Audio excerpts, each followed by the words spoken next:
Thank you so much for attending my PowerPoint presentation on the most painful deaths in Fallout Explained and Ranked. First up is Vault 11's Overseer. When the survivors of the Great War sealed themselves inside Vault 11, the Overseer had the unenviable task of announcing Vault-Tech's social experiment. Every year, one person would be sacrificed to the Vault's mainframe computer, or everyone dies. What the Overseer failed to anticipate was that the Vault dwellers would immediately elect him as the first sacrifice, unanimously. The real brilliance here is that they cracked his computer password in about 4 minutes. The password was Betty, his wife's name. Truly cutting-edge Vault security protocols at work. Once inside the system, they unlocked the sacrificial chamber and informed the Overseer he was going downstairs whether he liked it or not. He did not like it. He begged, he pleaded, he sobbed like a child as they forced him down the stairs beneath his own desk. The descent took several minutes, which gave him plenty of time to contemplate his decisions. At the bottom, he found a room containing a chair, a projector, and a cheerful slideshow titled Happy Trails that congratulated him on his sacrifice. When the presentation ended, the walls opened and released a squadron of security robots that tore him apart. The whole experience from password breach to robot assault probably lasted 10 minutes. The Overseer died believing his sacrifice would save everyone. Vault-Tech's actual experiment was testing whether people would refuse to kill each other when threatened with extinction. Spoiler alert, they did not refuse. They enthusiastically murdered each other for over a century until only 5 people remained, at which point the Vault congratulated them on passing the test and opened the door. 4 of those 5 immediately killed themselves out of guilt. Next up is a death that takes considerably longer. 5E Failures. The Master's vision for humanity involved dipping people into vats of forced evolutionary virus to create an army of super mutants. This process worked brilliantly on individuals with minimal radiation exposure, transforming them into large, strong, occasionally intelligent beings. For everyone else, it created screaming piles of mutating flesh that died in spectacular fashion. When wastelanders with radiation damage were submerged in FEVI, their bodies attempted to reconcile the virus with their already damaged DNA. This resulted in seizures as their internal organs began mutating sporadically and independently of each other. One kidney might decide to become muscle tissue, while the liver tried to turn into bone. The subjects experienced this transformation consciously, thrashing in the vats until complete organ failure mercifully killed them. The entire process took anywhere from several minutes to half an hour, depending on radiation levels. Here's the delightful irony. Being pure made it worse. Vault 13 dwellers, who the Master specifically sought out for their uncorrupted DNA, experienced subdermal hemorrhaging and convulsions that lasted an average of 14.5 hours. Not minutes. Hours. 14 and a half of them. That's enough time to watch the entire Lord of the Rings trilogy twice and still have 90 minutes left to contemplate your choices. The Enclave's modified FEV, Curling 13, deployed as an aerosol, killed Arroyo villagers within 60 minutes through massive hemorrhaging and inflammation as their organs liquefied. The Master, undeterred by these failures, simply consumed most of the botched experiments and kept searching for viable candidates. Some failures were combined with animals or multiple human subjects, creating centaurs. These amalgamations of fused flesh shambled around as living reminders that at least when you're a regular super mutant, you're just stupid, not actively melting. Moving on to someone who wished he could melt, Harold. Harold's exposure to FEV at Mariposa Military Base resulted in a unique mutation. A small plant, which he affectionately named Bob, sometimes Herbert, just to mess with people, began growing from his head. In Fallout 1, Bob was a manageable sapling. By Fallout 2, Bob had grown considerably larger. By Fallout 3, Bob had become an entire tree, and Harold had become a geological feature. When Harold collapsed during his travels through the Capital Wasteland, Bob's root system spread into the ground and kept growing. For over 20 years, Harold remained rooted in place, while Bob's network extended throughout the cave systems beneath Oasis, carrying Harold's internal organs along for the journey. His heart, his lungs, his digestive system, all of it spread out across hundreds of feet of root structure. He remained fully conscious the entire time. Imagine being stuck in one spot for 2 decades.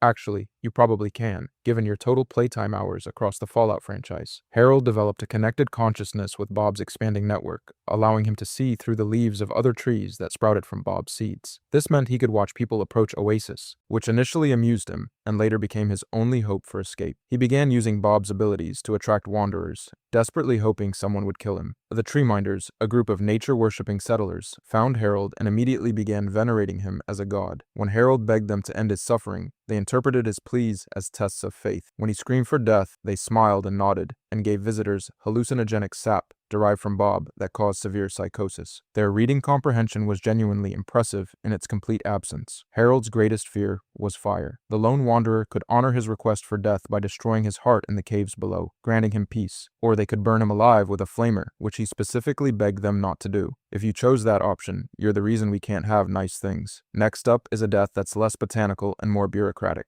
Colonel Augustus Autumn, represents an interesting case study in dying twice. The first time, he survived through Enclave technology. The second time, he didn't have that luxury. When James activated Project Purity's radiation failsafe to prevent the Enclave from seizing control, he flooded the control room with lethal levels of radiation. The plan was simple: sacrifice himself to kill Autumn and his soldiers, protecting the purifier. Autumn, however, had access to something James didn't: an experimental Enclave serum that he injected directly into his bloodstream as the radiation levels spiked. The injection is visible in the security footage if you watch closely enough, which you won't, because you were probably focused on your dad dying. Autumn collapsed along with his men. The difference is that his men stayed down, their bodies cooking from the inside as the radiation tore through their cells. Autumn's serum kept him alive through what should have been an excruciating death. He experienced the full effects of acute radiation poisoning: the nausea, the burning, the cellular breakdown, but his body refused to shut down. After the lone wanderer escaped, Enclave forces extracted him, and he made a full recovery. Extraordinary, I know. His actual death came later, during the final battle at the Jefferson Memorial. The lone wanderer could gun him down in the rotunda, or talk him into retreating if their speech skill was high enough. If convinced to leave, Sarah Lyons helpfully mentions he'd probably be shot the moment he stepped outside. Either way, Autumn died that day, either by the lone wanderer's hand or by his own soldiers' firing squad for desertion. The irony is magnificent. Autumn survived lethal radiation through advanced Enclave technology that you'll never have access to, only to die in a conventional firefight or a post-retreat execution. He had advanced Rad-X. You have duct tape and prayer. Speaking of prayer not working, let's discuss someone who really needed it: Rex Goodman. Here's where we encounter a technical problem with this presentation. Rex Goodman doesn't actually die. He gets rescued. By you, most likely, because you heard his desperate radio broadcast and decided to climb Trinity Tower like some kind of post-apocalyptic Good Samaritan. Congratulations on your heroism. Let's discuss what you saved him from. Rex Goodman, the foremost dramatic actor of his time, which admittedly is a low bar in the post-nuclear wasteland, decided that super mutants needed culture. Specifically, they needed Shakespeare. He approached a group of Commonwealth super mutants and began reciting Macbeth, believing that exposure to the bard would awaken their appreciation for human artistry. The super mutants laughed at him, all of them except Strong, who stood up to defend Rex's right to finish the performance. As punishment, super mutant leader Fist threw both of them into a cage at the top of Trinity Tower. Here's where it gets interesting. Fist intentionally left Rex access to broadcasting equipment, not out of stupidity, but strategy. Rex sent out his distress call: "Help," or "Mayday," or whatever it is one says on a radio. "My name is Rex Goodman. I'm being held prisoner on the top of Trinity Tower. I think the super mutants plan on eating me soon," completely unaware he was bait. Every human who responded to that broadcast walked into a super mutant ambush. Rex got to watch people die trying to save him, which really enhances the whole trapped at the top of a skyscraper experience. The plan was to fatten him up and eat him eventually. He would have died from either starvation, as they stretched out his usefulness as bait, or from being consumed. Instead, you showed up, fought your way through dozens of super mutants, killed Fist, and rescued him. He's fine. He went back to his radio station and continued his broadcasting career. But if you hadn't shown up, he'd have been dinner. So close. Next is someone who actually died, which makes for better content. Private Edwards, another survivor, which is becoming a pattern that's frankly annoying for a presentation about painful deaths. Private Kyle Edwards didn't die at Camp Searchlight, but what happened to him makes you wonder if death would have been preferable. Legion infiltrators detonated a radiation bomb at Camp Searchlight, flooding the NCR encampment with enough radiation to kill everyone instantly, except it didn't kill everyone instantly. Edwards and his fellow troopers experienced ghoulification, the process where your body decides that instead of dying from radiation, like a normal person, is going to preserve itself as a walking corpse. The transformation is not pleasant. Edwards felt the blast hit him like a wall of fire. His skin began peeling, his hair fell out in clumps, and his internal organs started reorganizing themselves to function in an irradiated state. The pain was described as every cell in your body simultaneously burning and freezing. This process took hours. He remained conscious the entire time, watching his hands transform into skeletal claws and his reflection in a broken mirror become something out of a horror film. The real psychological torture was was watching his comrades go feral. Some troopers turned into mindless ghouls that attacked anything that moved. Edwards retained his mental faculties but had no way of knowing if he'd eventually lose his mind as well. He hid in a house in Searchlight, terrified of the giant rad scorpions outside, and equally terrified of what he'd become. First Sergeant Astor, his commanding officer, believes every ghoul in Camp Searchlight is suffering and should be mercy killed, even the ones who aren't feral. Even Edwards, who is fully conscious and explicitly states, "I may be suffering, but I still want to live." Astor wants to put him down anyway, because apparently advocating for the murder of sentient beings is just standard NCR protocol. The courier can convince Astor to send Edwards to Ranger Station Echo instead. He lives. He gets to continue being a ghoul in a world that wants him dead. What a gift. Moving on to someone who actually committed to dying, Tandy. We've now reached the third consecutive entry where the person doesn't actually die unless you're catastrophically bad at Fallout. Tandy, daughter of Aradesh and future president of the New California Republic, was kidnapped by the Khan Raiders and held in their camp. The Vault Dweller was tasked with rescuing her. This is not a difficult quest. There are multiple non-violent solutions. You can buy her, intimidate the raiders, challenge their leader to single combat, or sneak her out. If you ignore all of these options and decide to turn the Khan camp into a shooting gallery, Tandy can die in the crossfire. She's locked in a cage with nowhere to hide while you spray bullets in every direction, like a rad scorpion with a minigun. A stray round hits her. She dies instantly, slumped in the corner of her cell while you reload and continue your rampage. Here's the best part. The game doesn't acknowledge her death. You return to Shady Sands, and Aradesh acts like nothing happened. The quest remains in your log, uncompleted. Tandy's corpse is rotting in a raider camp, and her father is asking if you've seen her lately. This is either a bug or a commentary on parental awareness in the post-apocalyptic wasteland. Canonically, Tandy is rescued, lives to old age, and becomes one of the most important political figures in Fallout history. She founded the New California Republic and served as its president for decades. She died of natural causes as an elderly woman, surrounded by the nation she built. But if you shot her in a cage because your aim is worse than a bloatfly's, she got to experience the unique horror of watching her supposed rescuer kill her by accident. The failure state lasts about 2 seconds. Blink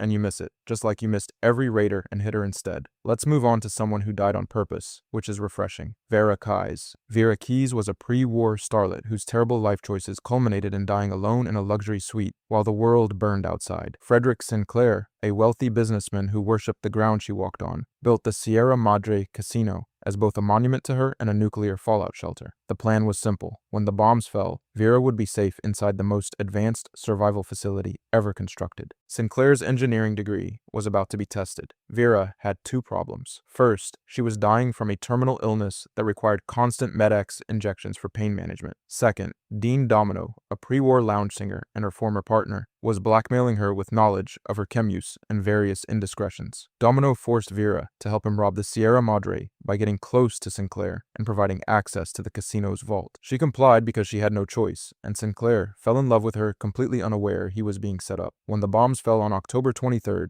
2077, Sinclair's security measures activated exactly as designed. The Sierra Madre sealed itself. The cloud, a toxic red mist, filled the streets. The holograms began their patrols, and Vera found herself locked in her executive suite with no way out. Sinclair, realizing too late that Vera had been blackmailed rather than willingly betraying him, rushed to disarm the security systems and free her. He was too late. Vera died from a Med-X overdose, surrounded by empty needles and a single super stim pack. Her skeleton, still wearing her gala dress, remained seated in a chair for over 2 centuries. The security systems recorded her final moments, and her holograms now patrol the Sierra Madre, speaking her last words, a plea to Sinclair to let her go. The real poetry is that a malfunction routed the emergency broadcast through the casino's advertising system. For 200 years, Vera's voice has been transmitted across the wasteland, promising people they can begin again at the Sierra Madre. She lured countless treasure hunters to their deaths in the casino built to protect her. Her greatest performance was dying alone in a castle, while her voice invited the world to join her. Sinclair's engineering degree, monumentally wasted. Next is a death that's less poetic and more medical. Father Sean, also known as Father, is the director of the Institute and the sole survivor's infant son, who was kidnapped 60 years ago and is now dying of cancer. The Institute, an organization capable of creating fully synthetic humans indistinguishable from real people, transferring human consciousness into machines, and teleporting matter across the Commonwealth, cannot cure cancer. Let that marinate for a second. Sean contracted an aggressive form of cancer sometime in his late 50s. The Institute's leading scientists subjected him to countless experimental treatments. They tried everything their advanced technology could offer. Modified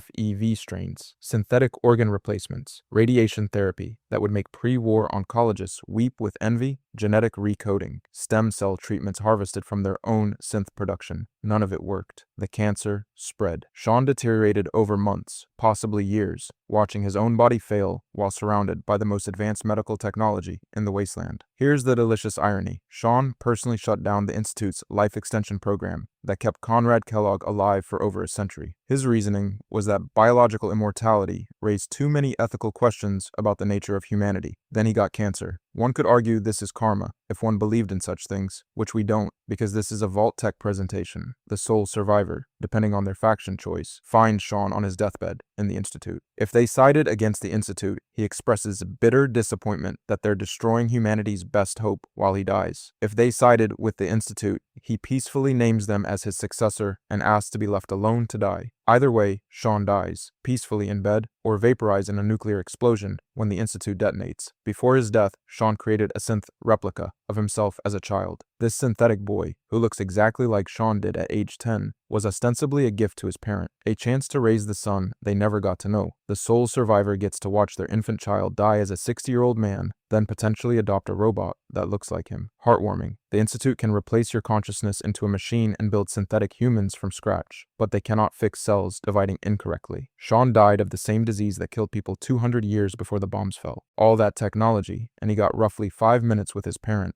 before expiring. Now let's discuss someone whose death was significantly more violent. Frank Horrigan. Frank Horrigan stands 12 feet tall, weighs over 2,000 pounds with his armor, and represents the Enclave's most successful attempt at creating a super soldier. He's also the final boss of Fallout 2, which means the Chosen One had to kill him to escape the exploding oil rig. This did not go well for Horrigan. Horrigan was a Secret Service agent who got exposed to FEV during a slaving expedition at Mariposa military base. The Enclave, sensing opportunity, subjected him to 2 years of experiments, surgeries, and modified FEV injections. They transformed him into a unique super mutant with massive strength and durability, but the mental capacity of a particularly loyal brick. His low intelligence made him easy to condition, and the Enclave programmed him to serve the presidency with fanatical devotion. They sealed him inside custom power armor that was grafted directly to his flesh. The armor became part of his body, continuously pumping him full of stabilizing agents and combat stimulants. It also provided life support, because without it, Horrigan's mutated physiology would collapse. He was quite literally a walking war crime held together by drugs and nationalism. When the Chosen One destroyed the oil rig's reactor and triggered the meltdown, Horrigan secured the exit to prevent their escape. The resulting battle required reprogrammed security turrets, a squad of Enclave soldiers convinced to turn traitor, and every piece of ammunition the Chosen One had hoarded for 100 hours of gameplay. The combined firepower tore Horrigan apart. Specifically, it bisected him at the waist. The damage to his armor and internal systems was so catastrophic that he was blown into 2 pieces. This did not kill him immediately, because Horrigan was apparently too angry to acknowledge basic biology. He pulled himself up on his hands, dragging his upper body across the floor while his lower half remained several feet away, and delivered one final speech to the Chosen One. His last words were his Secret Service oath. Frank Horrigan, United States Secret Service, you aren't going anywhere from here. Then the internal pressure from his failing systems blew his head clean off his shoulders. He managed to recite his oath while bleeding out from being cut in half, then exploded. Commitment to the bit, extraordinary. The Chosen One, who stood roughly 6 feet tall and weighed maybe 200 pounds, defeated a 12-foot armored super mutant by convincing other people to shoot him. Strategy. In conclusion, the Fallout series features deaths that are creative, horrifying, and occasionally deserved, and you should absolutely play them. If you enjoyed this PowerPoint presentation, I made others, and you should absolutely check them out. Peace on planet Earth.